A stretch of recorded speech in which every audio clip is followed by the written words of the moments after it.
Welcome to my channel. I am Abdus Salam, Assistant Teacher, Rajshahi Collegiate School, Rajshahi, Bangladesh. My dear viewers, আমরা আজকে একটা ব্যতিক্রমধর্মী video করতে যাচ্ছি যা অত্যন্ত সহজ এবং জানার জন্য খুবই ইম্পর্ট্যান্ট। আচ্ছা, আমরা তো অনেক পাখি এবং এই ধরনের অনেক কিছু দেখে থাকি, birds and it's organs, birds এবং তার যে অঙ্গ প্রত্যঙ্গগুলো আছে সেগুলো নিয়ে কিন্তু আমরা অনেক দেখে থাকি, জানি, কিন্তু অনেক সময় ইংরেজি লেখার সময় বুঝতে পারে না বা তার বাংলা করতে পারে না। আজকে এই ভিডিওটা দেখলে আমরা সেটা সহজেই করতে পারবো। যেমন প্রথম হচ্ছে পিজেন্ট, লম্বা লেজ বিশিষ্ট রঙিন পাখি। যেমন আমরা বলি পিকক, পিকক মানে কিন্তু ময়ূর, পিকক অর্থ ময়ূর, পিকক ময়ূর, পি হেন ময়ূরী। আমরা কিন্তু সেটা এইভাবে বলি যে পিকক, PEACOCK, পিকক। তারপরে PEA হেন, পিহেন। যখন পিকক বলি তখন ময়ূর, পিহেন তখন ময়ূরী। কিন্তু এই ক্ষেত্রে কিন্তু আমরা যেটা বলছি সেটা সম্পূর্ণ ভিন্ন। পিকক যেমন ময়ূর, পিহেন ময়ূরী, এইটা কিন্তু এখানে তা বলছি না, আমরা বলছি পিজেন্ট, পিজেন্ট, পিজেন্ট। সেটা লম্বা লেজ বিশিষ্ট রঙিন পাখি। এটা সামুদ্রিক পাখি এরকম হয়, তাই বলছে। ডাক, পাতিহাঁস, এটা কিন্তু তোমার সবাই জানো। ডাক, পাতিহাঁস এটা সবাই জানো এবং বাংলাদেশে প্রতিটি ঘরে ঘরে সবাই জানে যে হোয়াট ইজ ডাক। তাহলে এই যে এখন যদি আমরা এগুলিতে সেন্টেন্স তৈরি করি কেমন লাগে? Peasant is a kind of beautiful bird, peasant is a kind of beautiful bird. আচ্ছা, ডাক, the meat of duck is tasty, the meat of duck is tasty, sometimes we see many nice ducks, এরকম। তারপর বলছে chicken, মুরগি, oh that is too much common for all of you. Chicken সবার নিকটই একদম পরিচিত একটা নাম, কিন্তু এখন কিন্তু ভেরিয়াস কাইন্ডস অফ চিকেনস বাজারে পাওয়া যায় এবং different kind of chickens are used to make different kind of delicious dishes also. So chicken, we use chicken to make different delicious items, এরকম। তারপর বলছে ক্রেস্ট, পাখির ঝুঁটি। আচ্ছা, তোমরা অনেক সময় মোরগ দেখো না? মোরগ, মোরগের এরকম একটা দেখবা যে মনে করো এটা মোরগের মাথা, এটা, তাহলে এই যে এরকম যে ঝুঁটি থাকে এটা কিন্তু ক্রেস্ট, এটা ক্রেস্ট।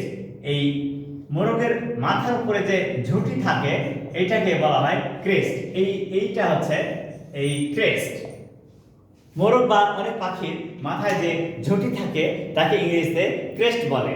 যেমন the crest of the birds, the crest of the birds increases the beauty of that birds, এরকম ক্রেস্ট। তাহলে আমরা ক্রেস্ট সম্পর্কে জানলাম, ক্রেস্ট সম্পর্কে জানলাম। তারপরে বলছে ফেদার, পালক। আচ্ছা, পাখি যে ওড়ে, বার্ডস ফ্লাই, আমরা কি বলি? Birds, birds fly.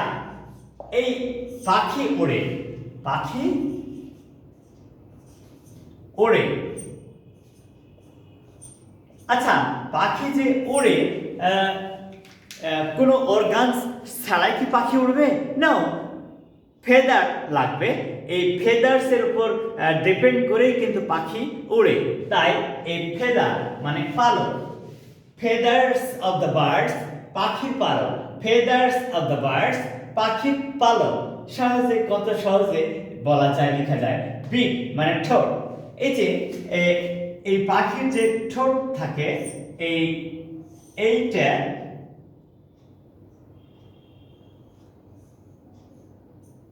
এই যে এটা হচ্ছে বিক, এটা হচ্ছে বিক, অর্থাৎ পাখির ঠোঁট, বিক, পাখির ঠোঁট। তাহলে এটা সহজে আমরা বলছি বিক। এখানে তাহলে সেন্টেন্স তৈরি করার ক্ষেত্রে আমরা কি বলতে পারি? যে we have some birds whose beaks are very strong. We have some birds whose beaks are very strong. তাহলে বি মানে ঠো। আচ্ছা, টি ও ই টয়, পায়ের আঙ্গুল। আচ্ছা, পাখি যে থাকে, এই মনে করো এটা একটা পা, পাখি পা, পা, এই পাটা এরকম।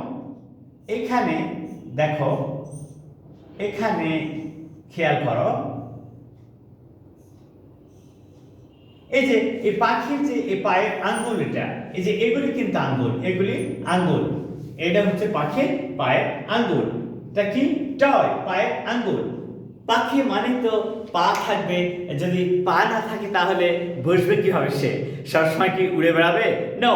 তাহলে এই যে বলছে টয়, পায়ের আঙ্গুল, টয়, পায়ের আঙ্গুল।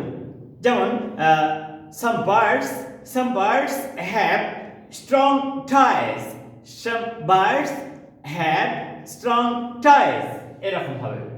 নেক্সট, পাখির বাসা। আচ্ছা, মানুষ যদি বাসায় বাস করে তাহলে সেটা হোম বা হাউস বলে, কিন্তু পাখির যে বাসা সেটা বলা হয় নেস্ট।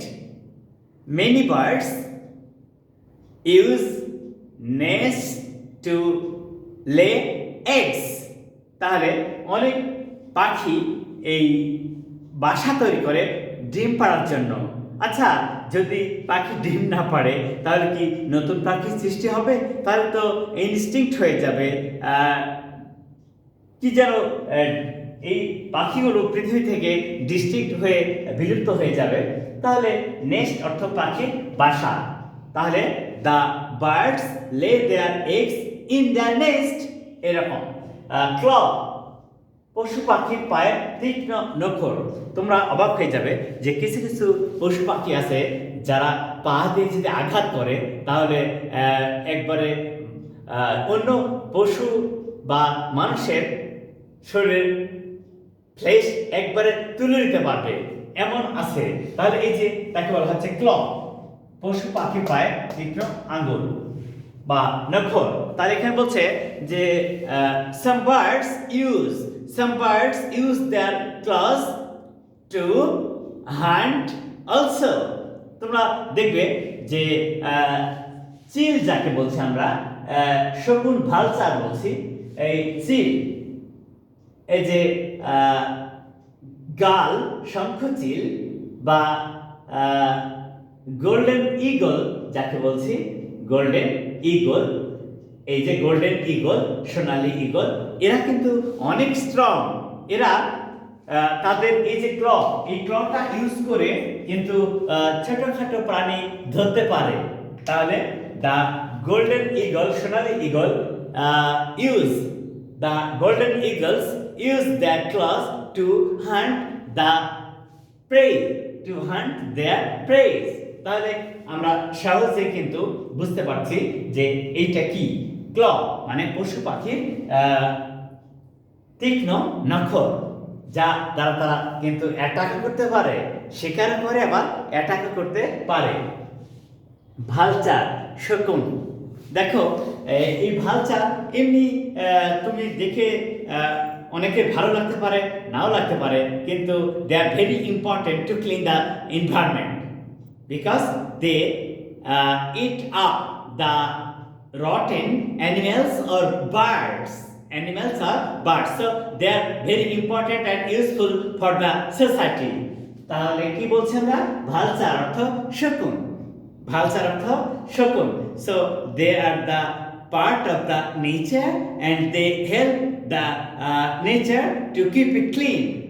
তারপর বলছে albatross, সামুদ্রিক পাখি। Albatross is a very nice bird. It lives in the sea and it can fly far away from any long distance. It can fly thousands of miles easily and it is only found in the sea, not in the habitats or locality. So that bird is very nice to look at also. That's too much nice. Puffin, সামুদ্রিক পাখি। এই পাখিটা কখনো তোমরা লোকালয়ে দেখতে পাবে না। এরা সব সময় সমুদ্রে থাকে, এরা দেখতে অনেক সময় অনেক পাখটাগুলো অনেক লম্বা হয়, অনেক চমৎকার করে উড়ে যায়। When they fly, they create the beauty. When they fly, they create the beauty. তারপর বলছে বার্ন আউল, গোলাবাড়ির পেঁচা। আচ্ছা, পেঁচা, আউল মানে পেঁচা।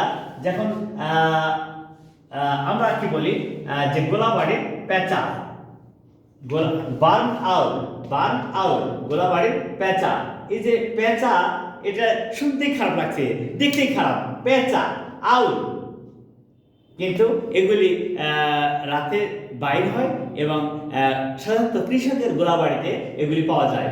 তারপর তো গাল বলেছি, শঙ্খচিল, সামুদ্রিক পাখি, golden eagle, Sonali eagle. So my dear viewers, now you can easily understand that these are the name of some birds, and we have mentioned some organs of the birds which are very very important. Please follow this video from the beginning to the end and try to learn them, and help your friends by sharing it also.